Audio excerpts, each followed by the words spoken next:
নারায়ণগঞ্জের সিদ্ধিরগঞ্জে ফ্রিজের কম্প্রেসর বিস্ফোরণে একই পরিবারের ৯ সদস্য দগ্ধ হয়েছেন। দগ্ধদের জাতীয় বার্ন ইনস্টিটিউটে ভর্তি করা হয়েছে। চিকিৎসকরা বলছেন তাদের সবাই সংকটাপন্ন। সহকর্মী সাব্বির আহমেদ জানাচ্ছেন বিস্তারিত।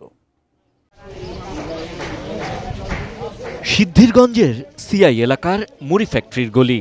শনিবার ভোররাতে বিকট শব্দ শুনতে পান স্থানীয়রা। শব্দ শুনে বাইরে বেরিয়ে তারা দেখতে পান দগ্ধ পরিবারের সদস্যরা রাস্তার উপর পড়ে আছেন। রাত্রে ৩টা বাজে বোমের মতন একটা আওয়াজ আইছে পরে আমরা সবাই আতঙ্ক হয়ে গেছি, কি আওয়াজটা আইছে।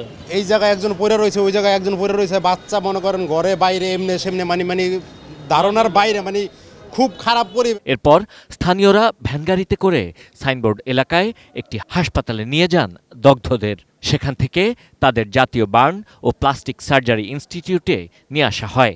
দগ্ধদের স্বজনদের দাবি, গ্যাস লাইন বিস্ফোরণে এই দুর্ঘটনা। বাড়িওয়ালা এটা নিয়ে পদক্ষেপ নেয় না, ঠিক করে না, এরা বাসা ছাইড়া দিছে।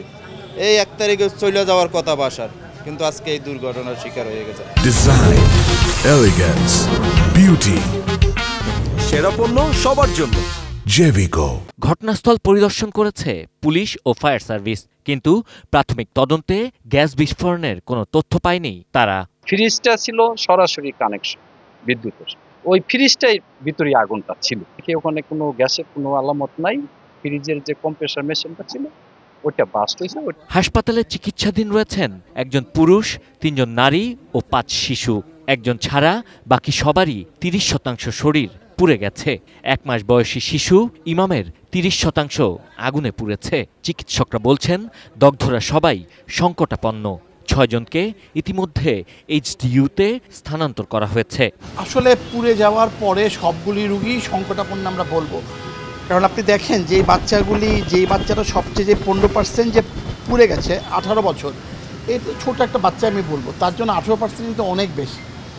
ছোট বাচ্চা যেটা আছে সবাই, আর সাথে শ্বাসনালী পোড়া আছে 3 জনের এভিডেন্ট। বাকিদের কি অবস্থা আমরা জানি না, পরবর্তীতে হয়তো খারাপ হতেও পারে। এর আগেও ওই বাসায় 2 বার আগুনের ঘটনা ঘটেছে বলে অভিযোগ রয়েছে। Sabbir Ahmed, ATN news, Dhaka.